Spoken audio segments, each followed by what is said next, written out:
اس قال اللہ یا عیسیٰ انی متوفیک و رافعک الیہ، یاد کرو جب کہ اللہ نے عیسیٰ سے کہا عیسیٰ میں تمہیں اب لے جانے والا ہوں۔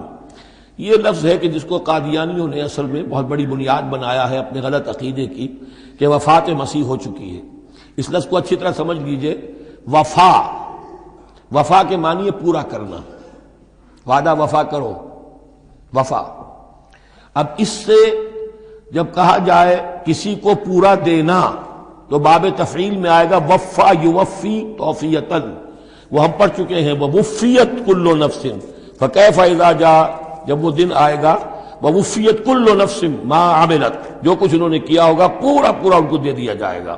یہ دیکھ لیجئے آیت نمبر 25، فکیف اذا جمعناہم لیوم لا ریب فیہ ووفیت کل نفس ما کسبت وہم لا یظلمون، ہر ایک کو بھرپور پورا پورا بدلہ اس کے اعمال کا دے دیا جائے گا۔ یہ ہے کسی کو پورا پورا دینا، کسی سے پورا پورا لے لینا یہ باب تفاعل ہوگا، توفا یا توفا، کسی کو پورا لے لینا تو پورا لے لیتا ہے اللہ تعالیٰ نے۔ یہ لفظ جو ہے پورا بتمام و کمال، یہ گویا کہ منطبق ہوتا ہے حضرت مسیح پر، کہ حضرت مسیح کو ان کے جسم اور جان سمیت اللہ لے گیا۔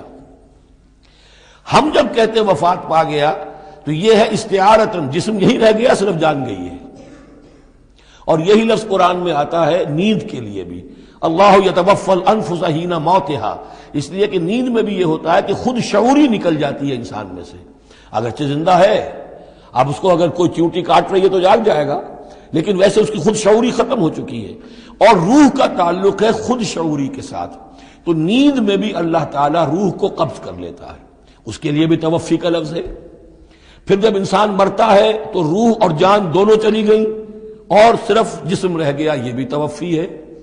اور سب سے زیادہ مکمل توفی کیا ہے کہ اللہ تعالی حضرت مسیح کو ان کے جسم، جان اور روح تینوں سمیت سموچے حضرت مسیح کو زندہ جو کا توں لے گیا۔ یہ ہے عقیدہ جو مسلمانوں کا ہے، اور جہاں تک لفظ کا تعلق ہے اس میں قطعاً کوئی بات جو ہے اس میں ایسی نہیں ہے کہ جس سے کوئی شخص دلیل پکڑ سکے، سوائے اس کے کہ ان لوگوں کو بہکانا آسان ہے جنہیں عربی زبان کی گرامر سے واقفیت نہیں، وہ ایک ہی وفات جانتے ہیں۔ وفات تین ہو گئی ہیں اضلوع قرآن جو میں نے آپ کو سمجھائی ہیں۔ وَإِذْ قَالَ اللَّهُ يَا عِيسَىٰ إِنِّي مُتَوَفِّيكَ، میں تمہیں لے جاؤں گا، وَرَافِعُكَ إِلَيَّ، اور تمہیں اپنی طرف اٹھا لوں گا،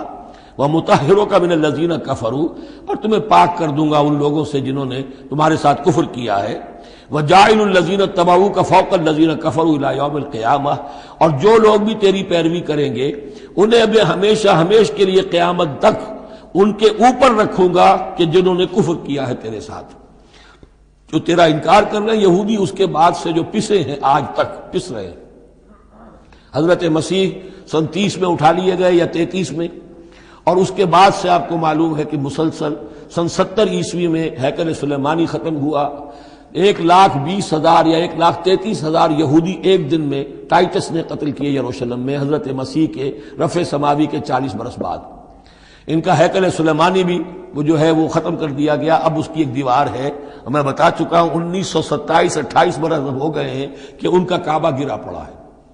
1917 سے پہلے تک، بلکہ یوں سمجھیے پہلے 500 برس تک تو ان کا داخلہ بھی ممنوع تھا۔ یہ تو حضرت عمر کے ہاتھوں جب فتح ہوا ہے، یہ ڈائسپورا کا ان کا پیریڈ کہلاتا ہے، ایک پیریڈ ان کا کیپٹیوٹی کا تھا، جبکہ وہ نبوکدنضر لے گیا تھا انہیں اور بیبیلونیا میں قید میں رکھا ہے، وہ ہے ان کا پیریڈ آف کیپٹیوٹی۔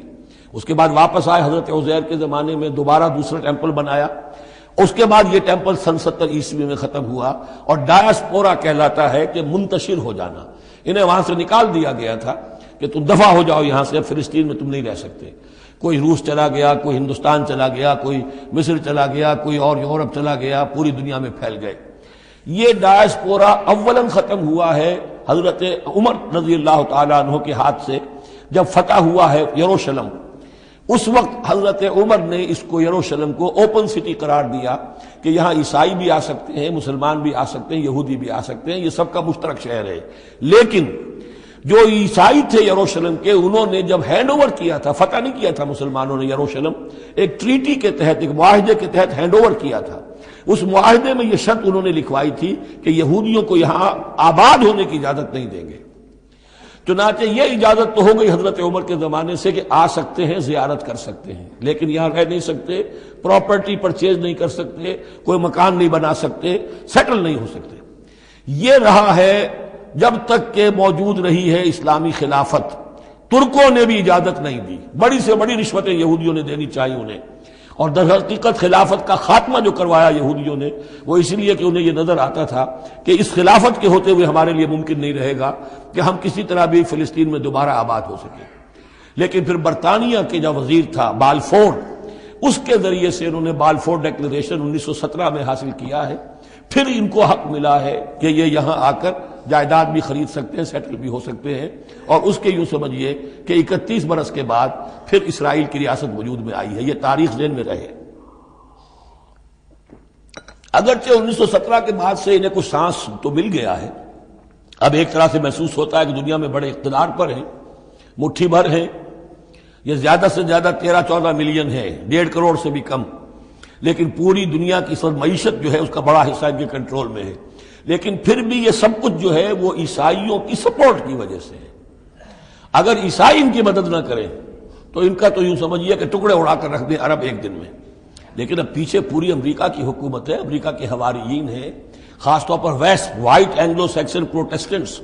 امریکہ اور برطانیہ، وہ تو گویا کہ ان کے زرخرید ہیں ایک طرح سے، اور بھی جو ممالک ہیں عیسائی اب یہ فتح کر چکے ہیں ان سب کو، عیسائیوں کے اوپر ان کا غلبہ ہے۔ اس لیے اب جو شکل ہے وہ بھی یہ ہے کہ ان کا وجود ہے یہی کہ عیسائی ہیں اوپر، اور یہ مانوی طور پر سازشی انداز میں انہیں کنٹرول کر رہے ہیں۔ اذ قال اللہ یا عیسیٰ انی متوفیک ورافعک الی ومطہرک من الذین کفروا وجاعل الذین اتبعوک فوق الذین کفروا الی یوم القیامہ ثم الی مرجعکم فاحکم بینکم فیما کنتم فیہ تختلفون۔ پھر تم سب جو ہے تمہارا لوٹنا میری ہی طرف ہے، اور پھر میں تمہیں بتا دوں گا اور فیصلہ کر دوں گا تمہارے مابین ان باتوں میں جن میں تم اختلاف کر رہے تھے۔ فاما الذین کفروا فاعذبهم عذابا شدیدا فی الدنیا والآخرہ، تو وہ لوگ کہ جو کفر کی روش اختیار کریں گے میں انہیں عذاب دوں گا، بہت سخت عذاب، دنیا میں بھی اور آخرت میں بھی۔ وما لهم من ناصرین، اور نہیں ہوں گے ان کے لیے کوئی مددگار۔ وَأَمَّا الَّذِينَ آمَنُوا وَعَمِلُوا الصَّالِحَاتِ، اور جو ایمان لائیں گے اور نیک عمل کریں گے، فَيُوَفِّيهِمْ، اب دیکھیے وفا یوفی دینا، پورا پورا دینا، تو ان کو وہ پورا پورا دے گا، اجورہم، ان کا اجر۔ واللہ لا يحب الظالمین، اللہ ظالموں کو پسند نہیں کرتا۔ ذالک نتلوہ علیک من الآیات والذکر الحکیم، یہ وہ چیزیں ہیں جو ہم آپ کو پڑھ کر سنا رہے ہیں۔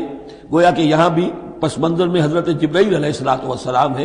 کہ یہ اللہ تعالیٰ کی آیات ہیں اور ذکر حکیم ہے جو ہم آپ کو پڑھ کر سنا رہے ہیں۔ ان مثل عیسیٰ عند اللہ کا مثل آدم، عیسیٰ کی مثال اللہ کے نزدیک آدم کی سی ہے۔ خلقہ من تراب ثم قال له کن فیکون، اسے بنایا مٹی سے پھر کہا ہو جا، وہ ہو گیا۔ اب یہ آیت وہ ہے قرآن مجید میں کہ جو لوگ بھی اسپیشل کریشن کے قائل ہیں کہ حضرت آدم کسی ایولیوشن کے نتیجے میں کسی سپیشیز کے وجود میں آنے کے بعد اس کے ایک فرد کی حیثیت سے نہیں ان کا استفاع ہوا، بلکہ وہ اسپیشلی کریٹ کیے گئے ہیں مٹی سے براہ راست، ان کے حق میں یہ آیت دلیل ہے۔ تو یہ جو بھی نظریات ہیں ابھی، چونکہ ایولیوشن بھی ہے تو وہ بھی نظریہ ہے، تھیوری آف اسپیشل کریشن ہے وہ بھی نظریہ ہے۔ نظریوں کے باب میں انسان ادھر ادھر کوئی رائے رکھ سکتا ہے، ابھی یہ کوئی طے شدہ حقائق نہیں ہے۔ ان میں ہم غور کر سکتے ہیں کہ قرآن مجید میں کس مقام پر کس چیز کے لیے کوئی تائید یا کوئی تھوڑی سی توثیق نکلتی ہے۔ تو اللہ کے نزدیک تو عیسیٰ کی مثال ایسے ہی ہے جیسے آدم، اسے مٹی سے بنایا اور کہا کن فیکون۔ تو اب اگر آدم اگر اسپیشل کریشن کا معاملہ ہے تو نہ باپ نہ ماں، بغیر باپ اور بغیر ماں کے، تو کیا وہ الہ بن گئے؟ بنانے والا تو اللہ ہے۔ حضرت عیسیٰ ماں تو ہے باپ نہیں ہے، حمل تو ہوا ہے، 9 مہینے ماں کے پیٹ میں تو رہے ہیں، تو وہ تو آدم سے کم معاملہ ہوا تخلیق میں اعجاز کے اعتبار سے۔ اور حضرت اس سے کم تر ذرا دیکھ لو تو بوڑھے پھونس حضرت زکریہ اور بوڑھی پھونس ان کی اہلیہ جو ساری عمر بیوہ رہیں، جو وہ رہیں بانج رہیں، اور ان کو اللہ نے اولاد دے دی۔ تو یہ سارے جو ہیں معجزات ہیں، اللہ کا اختیار ہے جو چاہے کرے، اس سے کسی کی الوہیت کی دلیل نہیں نکلتی۔ الحق من ربک، یہ حق ہے آپ کے رب کی طرف سے، فلا تکن من الممترین، تو ہرگز نہ ہو جانا اس میں شک کرنے والوں میں سے۔ فمن حاجک فیہ، تو اے نبی جو بھی اس معاملے میں آپ سے اب بھی حجت بازی کرے، جھگڑا کرے، بحث کر رہا ہے، ابھی سینگ الجھا رہا ہے بحث کے اندر، من بعد ما جاءک من العلم، جبکہ آپ کے پاس تو العلم آ چکا، آپ جو بات کہہ رہے ہیں وہ علی وجہ البصیرت کہہ رہے ہیں، فقل تعالوا، تو اب آخری چیلنج کیا ہے؟ کہہ دیجئے اچھا آؤ۔ یہ جو ان کا آیا تھا، دو بڑے بڑے ان کے لاٹ پادری تھے، ابو حارثہ ابن علقمہ اور قرظ بن علقمہ، اور ان کی سرکردگی میں 70 افراد تھے جو کہ نجران سے آئے تھے۔ یہ سارا کئی دن معاملہ چلتا رہا، اور پھر آخر میں حضور سے کہا گیا اچھا آپ مباہلہ کیجئے، قل، ان سے کہہ دیجئے تعالوا، آؤ، ندعو ابناءنا و ابناءکم، آؤ ہم بلاتے ہیں اپنے بیٹوں کو، تم بلاؤ اپنے بیٹوں کو، ونساءنا ونساءکم، ہم بلا لیتے ہیں اپنی عورتوں کو، تم بلاؤ اپنی عورتوں کو، وانفسنا وانفسکم، اور ہم بھی آ جاتے ہیں تم بھی آ جاؤ، ثم نبتہل، پھر ہم گڑ گڑا کر اللہ سے دعا کریں، فنجعل لعنت اللہ علی الکاذبین، تو ہم کہیں کہ اے اللہ جو ہم میں سے جھوٹا ہو اس پر لعنت کر دے۔ یہ مباہلہ ہے، اور یہ مباہلہ ہوتا ہے کب؟ جبکہ احقاق حق ہو چکے، بات پوری واضح ہو جائے، آپ کو یقین ہو کہ یہ میرا مخاطب جو ہے بات سمجھ گیا ہے، صرف ضد میں اڑا ہوا ہے، اس وقت پھر یہ مباہلہ آخری شے ہوتی ہے، تاکہ ظاہر ہو جائے۔ اگر تو واقعتاً اسے یقین ہے تو وہ مباہلہ کی چیلنج قبول کر لے گا، اور اگر دل میں چور ہے، وہ جانتا ہے کہ حق بات تو اسی کی ہے، اور لہذا پھر وہ مباہلہ نہیں کرے گا۔ چنانچہ یہی ہوا، انہوں نے مباہلے سے انکار کیا، فرار کی راہ اختیار کی، اور ایسے ہی چلے گئے۔ فمن حاجک فیہ من بعد ما جاءک من العلم فقل تعالوا ندعو ابناءنا وابناءکم ونساءنا ونساءکم وانفسنا وانفسکم ثم نبتہل فنجعل لعنت اللہ علی الکاذبین ان ھذا لہو القصص الحق، یہ ہے صاف صاف جو بھی سرگزشت ہے صحیح اور حق، وہ یہ ہے، وما من الہ الا اللہ، اور نہیں ہے کوئی معبود اللہ کے سوا، وَإِنَّ اللَّهَ لَهُوَ الْعَزِيزُ الْحَكِيمُ، اور یقیناً اللہ تعالیٰ ہی ہے زبردست اور کمال حکمت والا۔